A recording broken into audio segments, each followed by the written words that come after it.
දැන් අපි යමු දුර කාල ප්‍රස්ථාර ගාන කරන්න. ඒ කියන්නේ ඔයාලගේ ශ්‍රීගතාවය කියන පාඩම යටතේදී අපිට වර්ග දෙකක් ඉගෙන ගන්න තියෙනවා. ඒක එකක් තමයි දුර කාල ප්‍රස්ථාර. අනිත් එක තමයි සාමාන්‍ය ධාරිතාවය ජලය ගලන ඒවා එහෙම තියෙන්නේ. අන්න ඒ සම්බන්ධයෙන් ඉගෙන ගන්න තියෙන ගණන් සෙට් එක. ඒ වර්ග දෙකෙන්ම අපි ගණන් හදනවා. අපි ඉස්සෙල්ලා ශ්‍රීගතාවයේ යටතේදී දුර කාල ප්‍රස්ථාව ගාන ගැන අපි සාකච්ඡා කරමු. පුතේ මේ දීලා තියෙන ගාන හදන්න කලින් මම ඔයාලට පොඩි දේවල් ටිකක් කියා දෙනවා. ඒ කියා දීලා අපි දුර කාල ප්‍රස්ථාරයෙන් ගණන් ටික හදමු. හරි. එහෙනම් දැන් හිමින්සරේ අහගන්නකො මම මෙන්න මේ කියන දේවල් ටික. ඉස්සෙල්ලා මම දුර කාල ප්‍රස්ථාරය වර්ග කීපයක් අඳිනවා. එතෙන්දී ඔයාලා මේ තේරුම් ගන්න මේ දුර කාල ප්‍රස්ථාරයේ එක එක රේඛාවලින් කියවෙන දේවල් ටික මොනවාද කියලා තේරුම් ගන්න. සමහරක් අය දැන්ටත් මේවා දන්නව ඇති. හැබැයි නොදන්න කාරණා ටිකකුත් මම ඔයාලට කියා දෙනවා. ඒ නිසා මේ ටික හරියට අහගන්න. මෙතනදී පුතේ මේ පැත්තෙන් තමයි කාලය ගණනය කරන්නේ. මේන් කොහෙද? මේ පැත්තෙන් කාලය ගණනය කරනවා. ඒ වගේම මෙහෙන් තමයි දුර ගණනය කරන්නේ. මේ පැත්තෙන් කාලය ගණනය කරනවා. මේ පැත්තෙන් දුර ගණනය කරනවා. මම ඔය වගේ ප්‍රස්ථාර කීපයක් ගන්නම්කෝ. කීපයක් අරගෙන මම ඔයාලට කියා දෙන්නම් මෙන්න මේ ප්‍රස්ථාර වලින් මොකද්ද කියවෙන්නේ කොහොමද කරන්න කියන එක මම කියා දෙන්නම්. ඉස්සෙල්ලා මම දෙකක් ගන්නවා. පළවෙනි එක මෙන්න මෙහෙම රේඛාවක් ඇඳුනොත් ඒකෙන් මොකද්ද කියවෙන්නේ? දුර කාල ප්‍රස්ථාරයක මෙන්න මේ වගේ රේඛාවක් ඇඳෙනවා. මෙන්න මේ විදිහේ රේඛාවක් ඇඳෙනවා. මේ පැත්තට දින මෙන්න මේ වගේ රේඛාවක් ඇඳෙනවා. ඕකෙන් කියවෙන්නේ පුතේ නිශ්චලයි කියන එක. නිශ්චලයි. නිශ්චලයි. ඇයි එහෙම කියන්නේ මම? දැන් මේකෙදි කාලය ගත වෙනවනේ. මේ රේඛාව මෙහෙට යනවා කියන්නේ කාලය ගත වෙනවා. කාලයක් ගත වෙලා තියෙනවා. නමුත් දුරේ කිසිම වෙනසක් වෙලා නැහැ. එකම තැනමේ දුරේ කිසිම වෙනසක් වෙලා නැහැ. එහෙනම් කාලය ගත වෙනවා දුරේ වෙනසක් වෙන්නේ නැහැ කියන්නේ පුතේ මොනවද වෙන්නේ? එයා නිශ්චලව තමයි තියෙන්නේ. එහෙනම් දුර කාල ප්‍රස්ථාරයක ඔය විදිහට රේඛාවක් ඇඳලා තියෙනවා නම් ඒක අනිවාර්යෙන් මොකද්ද වෙන්නේ? නිශ්චලයි. ඊළඟ එක. ඔය දුර කාල ප්‍රස්ථාරයේ පුතේ මෙන්න මේ වගේ රේඛාවක් ඇඳලා තිබ්බොත්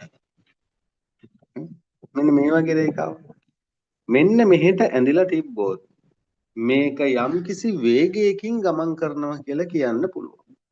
ඒ කියන්නේ මෙහෙමනේ. මේ පැත්තට කාලය ගත වෙනවා. මේ පැත්තට කාලය ගත වෙනවා. ඒ වගේම පුතේ මේ පැත්තට මොනවද වෙන්නේ? දුරකුත් ගත වෙනවා. කාලය සමග දුරත් වෙනස් වෙනවා. එහෙනම් කාලය සමග යම්කිසි දුරක් වෙනස් වෙනවා නම් ඒක අනිවාර්යෙන්ම මොනවද? චලනය වෙනවා කියලා කියන්න පුළුවන්. මොකක් හරි වේගයකින් චලනය වෙනවා. එහෙනම් මේක අපිට කියන්න බලමු මොනවද? චලනය වේ කියලා කියන්න පුළුවන්. හරි. දුර කාල ප්‍රස්ථාරයක පුතේ ඔන්න ඔය පැත්තට තමයි රේඛා දෙක ඇඳෙන්න පුළුවන්. අනිත් එක මෙන්න මේ පැත්තට නම් ඇඳෙන්න බෑ. ඒකත් හොඳට මතක තියාගන්න. හරි. මේ දෙක මම පොඩ්ඩක් පොඩි කරන්නම්. දුර කාල ප්‍රස්ථාරයක ඔන්න ඔය විදිහට අපිට රේඛා දෙක ඇඳෙන්න පුළුවන්. නමුත් දුර කාල ප්‍රස්ථාරයක් ගත්තට පස්සේ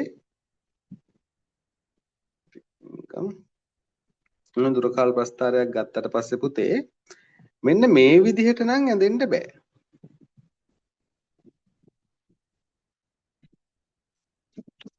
මෙන්න මේ විදිහේ රේඛා ඇඳෙන්න බෑ. ඇයි ඒ? ඔහොම රේඛා නම් ඇඳෙන්න බෑ.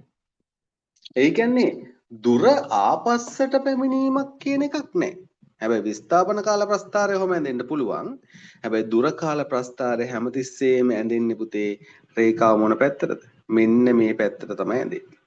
එහෙම ඔහොම ඇඳෙන්නේ. ඔක්කොම එහෙම ඇඳෙනවා. මෙහෙම ඇඳෙනවා, මෙහෙම ඇඳෙනවා, මෙහෙම ඇඳෙනවා, මෙහෙම ඇඳෙනවා. මෙන්න මෙහෙම ඇඳෙන්නත් බෑ. ඇයි මම මෙහෙම ඇඳෙන්න බෑ කිව්වේ? දැන් හිතන්නකෝ දුර කාල ප්‍රස්ථාරයක මෙන්න මෙහෙම රේඛාවක් ඇඳුණා කියලා. දැන් නිකමට හිතන්නකො. මෙහෙම ඇඳුනොත් මොකද වෙන්නේ? එයා එක තප්පරෙන් සෑහෙන්න දුරක් ගිහලා. කියන කාලය චුට්ටක්වත් ගත වෙලා නැහැ. කාලය පොඩ්ඩක්වත් ගත වෙලා නැහැ. හැබැයි මොනවා?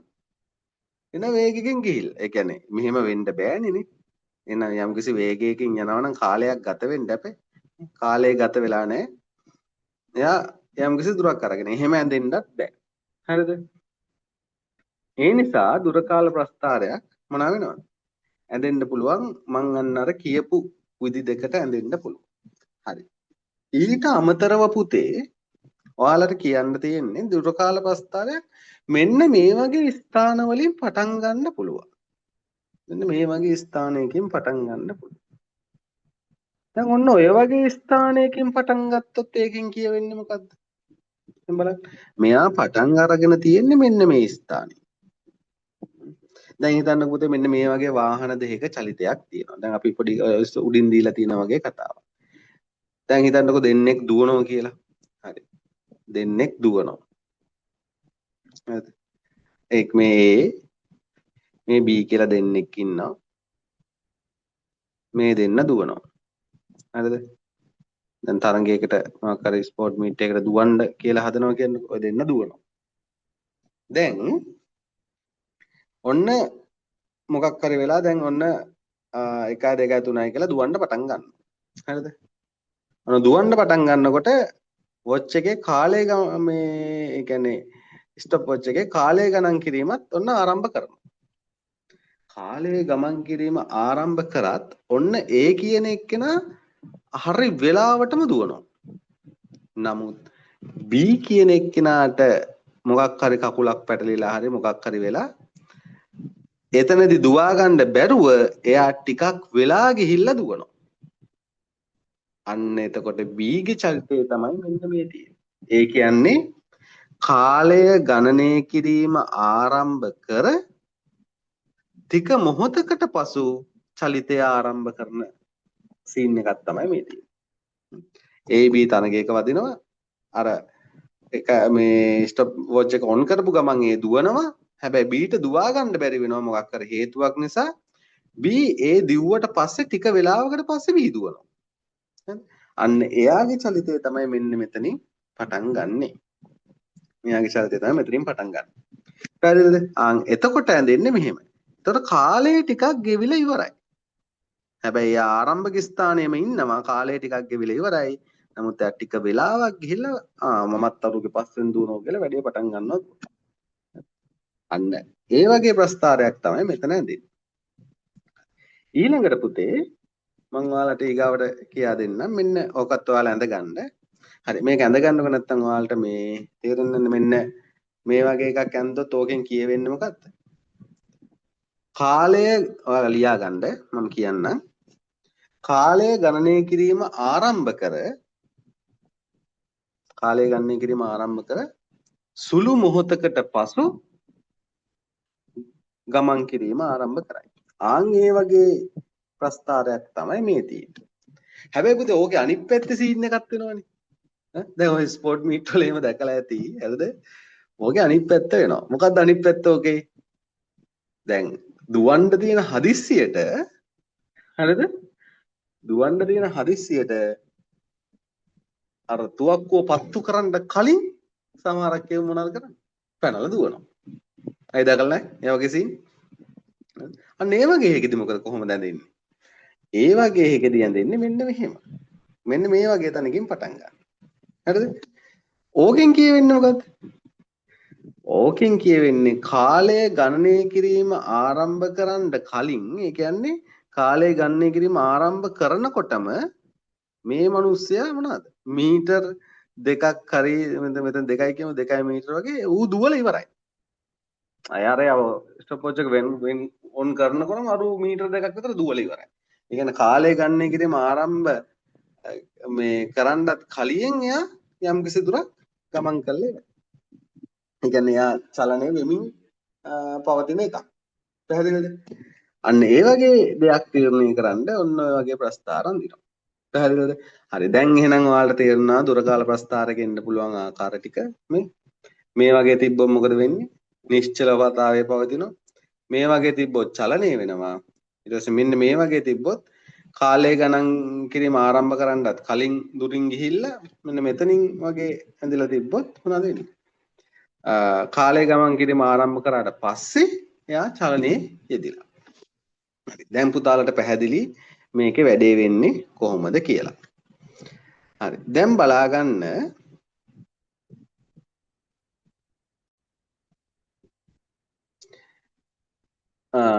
ඒ වගේම තමයි පුතේ මෙන්න මේ ප්‍රස්ථාරවල මම ඔයාලට දැන් කියා දෙනවා වේගය ඒ කියන්නේ යම්කිසි දෙයක් චලනය වෙනකොට ඒකේ වේගය ගණනය කරන්න ඕනේ.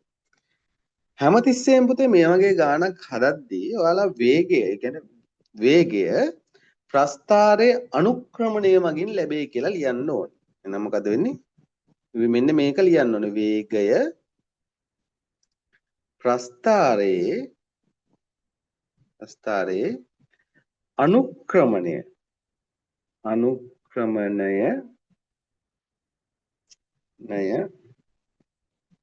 මගින් ලැබේ. අන්න එහෙම ලියන්න. වේගය ප්‍රස්ථාරයේ අනුක්‍රමණය මගින් ලැබේ කියලා ලියන්න ඕනේ. පැහැදිලිද වැඩේ? හරි. එතකොට අනුක්‍රමණය හොයන්න කොහොමද දැන් රේඛාවක අනුක්‍රමණය හොයන්නේ? දැන් ඔයාලා දන්නවා 9 වසරේදීත් කියා දෙනවා රේඛාවක අනුක්‍රමණය හොයනවා නම් මම දැන් කියා දෙන්නම්.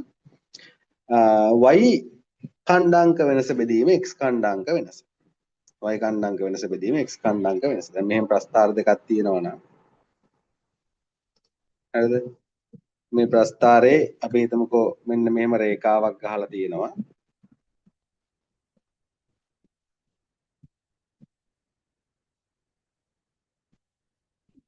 මෙන්න මෙහෙම රේඛාවක් තියෙනවා කියන්නේ. මෙහෙම රේඛාවක් තියෙනවා. මේකේ අනුක්‍රමණය කියලා කියන්නේ. ඒ කියන්නේ මේකේ වේගය කියලා කියන්නේ වේගය කියලා කියන්නේ දැන් අපි හිතමුකෝ මේ ප්‍රස්ථාරයේ මේක 2 මීටර ගිහින් තියෙනවා කියලා.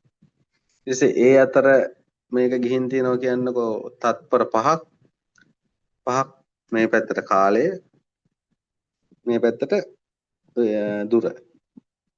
හරිද? මෙයා ගිහින් දිනවා මීටර 2ක් කාලය කොච්චරද? තත්පර 5ක්. ඔහොම හිතන්නකෝ. මේ ආරම්භක අවස්ථාව බිඳුවයි. එහෙනම් ඔන්න දැන් මේකේ වේගය ගණනය කරන්න කියලා කියනවා. එහෙනම් අපි වේගයේ ප්‍රස්ථාරයේ අනුක්‍රමණය මගින් ලැබෙයි කියලා ලියනවා. එහෙනම් අනුක්‍රමණය කියන්නේ y ඛණ්ඩාංක වෙනස බෙදීම x ඛණ්ඩාංක වෙනස. ඒ කියන්නේ y ඛණ්ඩාංක වෙනස කියන්නේ මේ පැත්ත බෙදීම x ඛණ්ඩාංක වෙනස කියන්නේ මේ පැත්ත. ඒ කියන්නේ හරියට දුර බෙදීම කාලය වගේ තමයි. එහෙනම් අපිට මෙතනින් ගන්න පුළුවන් මොකද්ද? අවසාන වේගය කොච්චරද? අවසාන වේගය වෙන්නේ අවසාන දුර වෙන්නේ 2යි. 2 ආරම්භය බිඳුව. බෙදීම අවසන් කාලය 5යි. පහරින බිඳුව. එහෙනම් මෙතනින් එනවා 2 බෙදීම 5යි. 2 බෙදීම 5 කියන්නේ 0.4යි මීටර නම් m s ඍණ 1 කියලා අපිට දාන්න පුළුවන්. මොකද කාලය කියන්නේ තප්පර වලින් නෙමෙයි. අන්න s කියලා දාන්න පුළුවන්. දැන් මෙතෙන්දී ඔයාලා වැදගත්ම දේ තමයි මෙතෙන් දැනගන්න ඕනේ වේගය හොයනකොට මෙන්න මේක ලියන්න ඕනේ. මොකද වේගයේ ප්‍රස්ථාරයේ අනුක්‍රමණය මගින් ලැබේ. එනම අනුක්‍රමණය කියලා කියන්නේ y ඛණ්ඩාංක වෙනස බෙදීම x ඛණ්ඩාංක වෙනස. එහෙනම් මෙතන දෙක තියෙනවා නම් 2 ඍණ බිඳුව එතකොට කාලය එනවා 5 ඍණ බිඳුව කියලා. හරිද? දැන් ඔය වගේ අවස්ථාවකදී දැන් මෙන්න මෙහෙමත් දෙනවා. දැන් පුතාලට මේක තේරෙන්න ඇති. දැන් මෙන්න මේ ආකාරයකටත් දෙනවා. බලන්න. ඔන්න ඔය ටික වැඩේ කොට දාගත්තා නම් ඔය ප්‍රස්ථාර ගාන නිකම්ම ගානක් තමයි. හරි? නිකම්ම හදලා දාන්න පුළුවන්. කිසිම අවුලක් වෙන්නේ නැහැ. මෙන්න මේ වගේ සීන් එකක් දෙනවා. මේක හොඳට බලාගන්න. දැන් ඔයාලට මෙන්න මේ වගේ කතන්දරයක් තියෙනවා. මේක මෙතන එනකම් මෙතන ඉඳන් මෙතනට යනවා. ඊට පස්සේ තව ප්‍රස්ථාරයක් කියලා මෙතන ඉඳන් මෙහෙට යනවා. හරි. ඔන්න ඔහොම එකක් තියෙනවා. සමහර ළමයි මේවත් කරන්නේ නැහැ. ඒකයි මම මේ බිඳුවේ ඉඳන්ම කියා දෙන්නේ ළමයි. හරි. දැන් මේක මෙතනට යන්න අපි හිතමුකෝ තප්පර 2ක් ගත වුණා කියලා. ඒ තප්පර 2කට මෙයා ගිහිල්ලා තියෙනවා මීටර් 10ක්. 10ක් ඔන්නෝම 10ක් මාක් වෙලා තියෙනවා. මේ පැත්තේ දුර මේ පැත්තේ කාලය. උතර අහගන්නකො.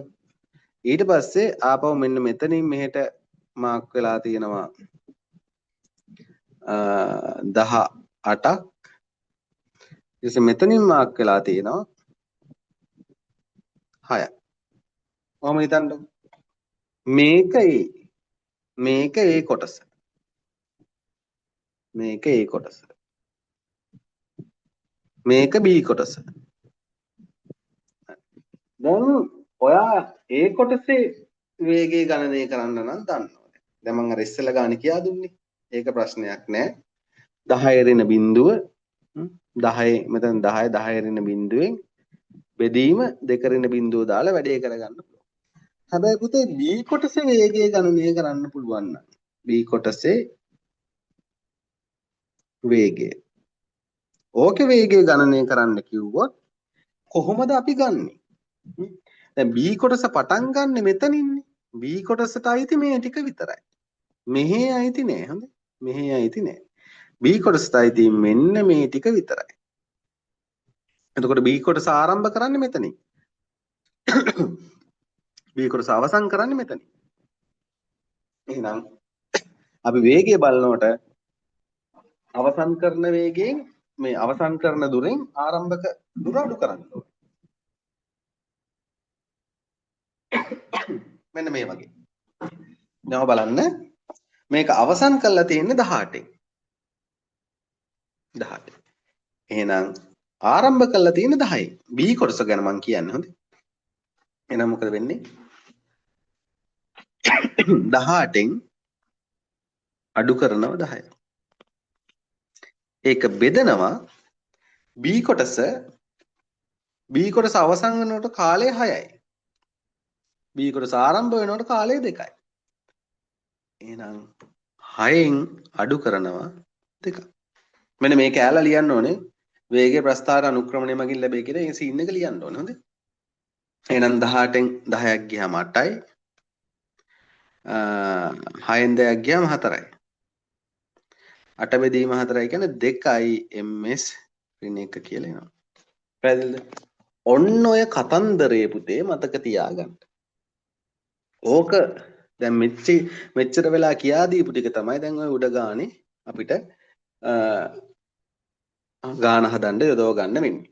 ඒ වගේම තමයි ඒකේ තව විශේෂ දේවල් ටිකක් කියා දෙනවා. වාහන දෙක එකට හම්බ වෙනකොට මොකද වෙන්නේ?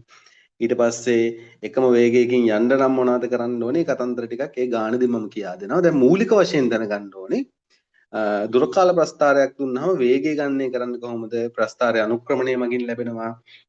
ඒ වගේම ප්‍රස්ථාර එන්න පුළුවන් කොහොමද? නිශ්චලව තියෙන්නේ කොහොමද? අන්නේ දේවල් ටික දැනගත්තා නම් මේ ගාන නිකම්ම හදලා දාන්න පුළුවන්. හරිද? හරි. මම හිතනවා පැහැදිලි වැඩේ කියලා. එහෙනම් දැන් අපි ඔන්න අපේ ගානට බහිමු. බලන්න දැන් අපේ ගානට බහිමු. ගාන හොඳට කියව ගන්න පුතේ. ගාන හොඳට කියවන්න. මොකද්ද ගාන? ඔන්න දීලා තියෙනවා වාහන දෙකක චලිතේ. බලන්න හොඳට ප්‍රස්ථාර දෙක දිහා හොඳට බලන්න. ඒවල චලිත නම් කෙලින්ම මෙතනින් පටන් අරන් ආයේ කිසි ප්‍රශ්නයක් නැහැ. කෙලින්ම ඇදලා ගිහින් තියෙනවා. මෙහෙම යනවා. ඕක තමයි. හැබැයි B මෙහෙම ඇවිල්ලා මෙතන ඔහොම කතන්දර ටිකක් වෙලා තියෙනවා. අන්න B වල චලිතේ. හරිද? හරි. එයා අහන ප්‍රශ්න වලට අපි උත්තර දීගෙනමු. අනිත් එක තමයි දුර දීලා තියෙන කිලෝමීටර වලින්, කාලය දීලා තියෙන මිනිත්තු වලින්. ඒකත් හොඳට මතක තියාගන්න.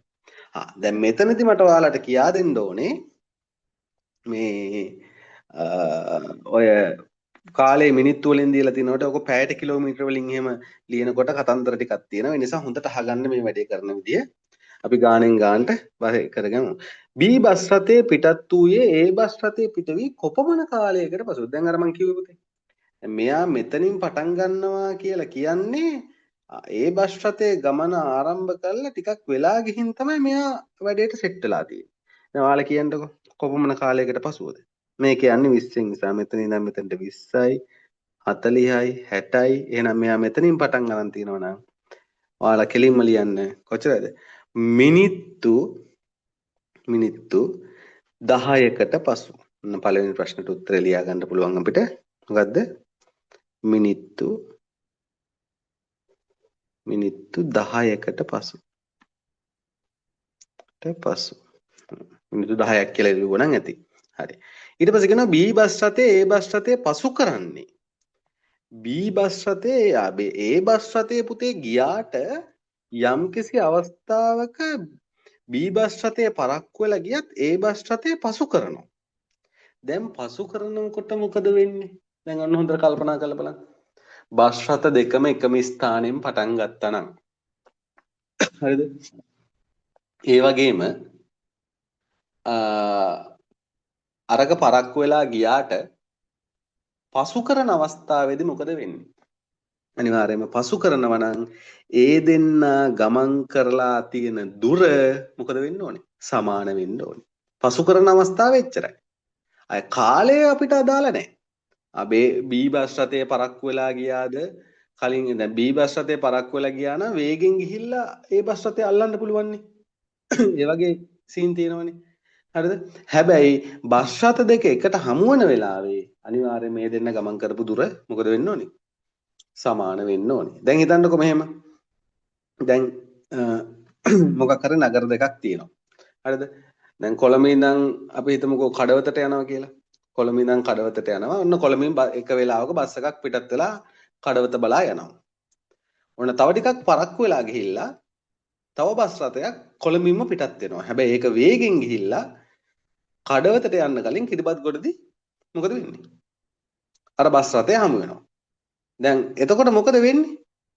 අර A බස් රථයත් කොළඹ ඉඳන් කිරිබත්ගොඩට ඇවිල්ලා තියෙන්නේ B බස් රථයත් කොළඹ ඉඳන් කිරිබත්ගොඩට ඇවිල්ලා තියෙන්නේ. එතකොට කොළඹ ඉඳන් කිරිබත්ගොඩට තියෙන දුර වෙනස් වෙන්නේ නැහැනේ. වෙනස් වෙලා තියෙන කාලය විතරයි. A බස් රථය සාමාන්‍යයෙන් ගිහලා B බස් රථය පරක්කු වෙලා ආපු නිසා වේගෙන් ඇවිල්ලා අල්ලලා. එතකොට දුර තමයි නියත වෙන්නේ. හරිද? එහෙනම් මෙන්න මෙතනින් බලාගෙන මෙන්න මේ අවස්ථාවේදී මොකද වෙන්නේ? B බස් රථය මගින් A බස් රථය අල්ලනවා. හරිද? එහෙනම් B බස් රථය A බස් රථය පසු කරන්නේ A බස් රථයේ පිටත් වී මිනිත්තු කීයකට පසුද? එහෙනම් A බස් රථයේ පිටත් වී මිනිත්තු කීයකද? මෙතන 20යි මෙතන 40යි මැදනේ. මැද තියෙනවා නම් මිනිත්තු 30කට පස්සේ තමයි A බස් රථය මගින් B බස් රථය අල්ලන්නේ. මිනිත්තු කීයකට පසුවද? මිනිත්තු 30කට පසු. අපෙන් හොඳට ප්‍රශ්න බලන්න. B බස් රථය A බස් රථය පසු කරන්නේ A බස් රථය පිටත් වී මිනිත්තු කීයකට පසුද? එහෙනම් A බස් රථය පිට වෙන්නේ මෙතනින්. එයා පිටත් වී මිනිත්තු 30කට පසු. දැන් අපේ ප්‍රශ්නේ අහුවනම් B බස් රථය පිට වී මිනිත්තු කීයකටද පසුද කියලා. එහෙනම් ඔයා මෙන්න මේ ටික බලන්න ඕනේ. මෙතන 10යි එහෙනම් මෙතන 10යි මෙතන 10යි මිනිත්තු 20කට පස්සේ කියලා දාන්න පුළුවන්. හැබැයි ප්‍රශ්න අහලා තියෙන්නේ B බස් රථය A බස් රථය පසු කරන්නේ A බස් රථය පිටත් වී මිනිත්තු කීයකද පසු කියනවනම් මිනිත්තු කීයද? මිනිත්තු 30ක් කියලා අපිට දාන්න පුළුවන්. බලන්න හරි ලේසි. එහෙම ලොකු ප්‍රශ්නයක් නෑ මේ ගණන්. මිනිත්තු 30කට පසු. මිනිත්තු 30කට පසු. හරි. ඊට පස්සේ බලන්න ප්‍රශ්නේ මොකක්ද කියලා. A බස් රථයේ වේගය පැයට කිලෝමීටර වලින් සොයන්න. අන්න ඒ බස් රථය කඩාගෙන බිඳගෙන යනවනේ. ඒකේ වේගය හොයන්න කියලා තියෙනවා. එහෙනම් මෙන්න බලන්න ඒක අවසන් වෙලා තියෙන්නේ මෙතනින්, ආරම්භ වෙලා තියෙන්නේ මෙතනින්. එහෙනම් අපි කෙලින්ම ලියනවා තුන්වෙනි එකට උත්තර හදන්න කලින් මතකද මම කියපු එක? මොකද්ද කිව්වේ? වේගය ප්‍රස්ථාරයේ අනුක්‍රමණය මගින් ලැබේ. අන්න හරි වැඩේ ගොඩ. හරිද? එහෙම කියලා ලියනවා. එහෙනම් අපිට වේගය අපිට ගන්න පුළුවන්. වේගය අපිට එනවා. ආරම්භ කරන්න මොකෙන්ද? අවසන් කරන්නේ 100ෙන්. කිලෝමීටර් 100යි ආරම්භ කරන්නේ බිඳුවෙන්. එහෙනම් 100 ඍණ බිඳුව. 100 ඍණ බිඳුව. 100 ඍණ බිඳුව. මොනවාද මේ? කිලෝමීටර. බෙදීම කාලේ කොච්චර වෙලා ගිහින්ද? මිනිත්තු 150ක් ගිහිල්ලා. නේ? 150ක්. දැන් බලන්න. 140 160 අතර තියෙන 150ක් ගිහිල්ලා මිනිත්තු. එහෙනම් කොච්චරද? 150 ඍණ බිඳුව. මොනවාද? මිනිත්තු. මින්. දැන් මෙතනදී එනවා 100යි කිලෝමීටර් උඩ එනවා යට එනවා 150යි මිනිත්තු. දැන් බලන්න ඔක එච්චර සෙට් නැහැනේ. පැයට කිලෝමීටර වලින් හොයන්න තියෙනවා. දැන් පැයට කිලෝමීටර වලින් නෙමෙයි දැන් මෙතන මිනිත්තුවට කිලෝමීටර වලින් ඇවිල්ලා තියෙන්නේ. දැන් ඕක හදන්නේ මෙහෙම. ඕක හදන්න මම ඕක ලියා ගන්නවා මෙහෙම. 100යි කිලෝමීටර් බෙදීම 150යි මින් කියලා ලියා ගන්න. කොහොම ලියාගත්ත කියන්නකෝ. දැන් අර මම මේ විදිහට බෙදීම මෙන්න මේ ආකාරයට ලියාගත්තා. මම ඔයාලට රේස ක්‍රමයක් කියා දෙන්න යන්නේ. දැන් පුතේ මිනිත්තු පැය කරන්න මොකද කරන්න ඕනේ? පැය මිනිත්තු කරන්න නම් 60න් ගුණ කරනවා. මිනිත්තු පැය කරන්න නම් 60න් බෙදෙනවා. එහෙනම් මම මොකද කරන්නේ මේ 100යි කිලෝමීටර ඔහොම තියෙනවා. මේක 150 බෙදනවා පුතේ 60න්. 60න් බෙදපු ගමන් මේ ඉන්නේ මොකද්ද? මේ ඉන්නේ hours පැය. පැය ඉන්නේ. හරිද? උන ඊට පස්සේ බලා ගන්න 100යි කිලෝමීටර් මම ওই බෙදීම ගුණ කිරීමක් කරනවා. ගුණ කිරීමක් කරනකොට උඩ යට මාරු වෙනවා. හරිද? උඩ යට මාරු වෙනවා. එතකොට තන එච්චට යනවා. හරිද? උඩ යට මාරු වෙනවා. බිඳුවට බිඳුව කපන්න. හරිද? ඊට පස්සේ 3ෙන් කපන්න. 3ෙන් කැපුවාම 5යි. 3ෙන් කැපුවාම කීයද? 2යි. ආයි 5ෙන් කපන්න. 5ෙන් කැපුවාම 1යි 100ට 5ෙන් කැපුවාම 20යි. 20 වරක් 2 40යි kmh ඍණ 1 කියලා එනවා. දැක්කද මේ කරපු ක්‍රමේ? ඔය වගේ ඔයාලා ගන්න පුතේ නැත්තම් ඔයාලා ඕක කරගන්න සෑහෙන්න කාලය ගත කරනවනේ කාලය කනවනේ. ඔය මිනිත්තුවට දීලා තියෙනවා ආයේ පැයට කිලෝමීටර කරගන්න සෑහෙන්න කාලයක් ගත කරනවා. ඒ නිසා මෙන්න මේ විදිහට බෙදීම දාලා ඒක මිනිත්තු කරලා බෙදීම ගුණ කිරීමක් වෙනකොට පරස්පරය දෙනවා. දාලා ගේම කොට දාගන්න පුළුවන්. හරිද වැඩේ? හරි. දැන් අපි බලමු ඊළඟට මේකේ කතන්දරය කොහොමද කියලා.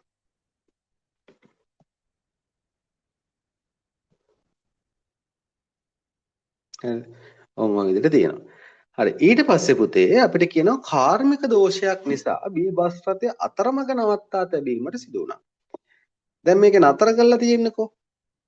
දැන් ඔයාලට පේනවා පුතාලට මෙන්න මේකේ මෙන්න මේ පැත්තට ඉරක් ඇඳලා තියෙනවා.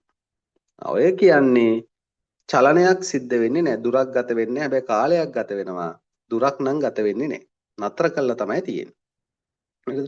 කාර්මික දෝෂය නිසා බී බස් රථය අතරමඟ නවතා තැබීමට සිදු විය. ඒ වන විට බී බස් රථයේ කොපමණ දුරක් ගමන් කර එහෙනම් එයා අහන්නේ බී බස් රථයේ කොපමණ දුරක් ගිහිල්ලාද මේක නතර වෙන්නේ කියලා අහනවා. මෙයා මෙතන ඉඳන් පටන් අරගෙන මෙච්චර දුරක් යනවා. කිලෝමීටර 40ක් යනවා. 40ක් ගිහිල්ලා තමයි මොනවද වෙන්නේ? එයාට මේ කාර්මික දෝෂය ඇති වෙන්නේ. එහෙනම් අපි ලියනවා කිලෝමීටර කොච්චරද? එතනින් ලියනවා කියන ප්‍රශ්නේද? 4නේ.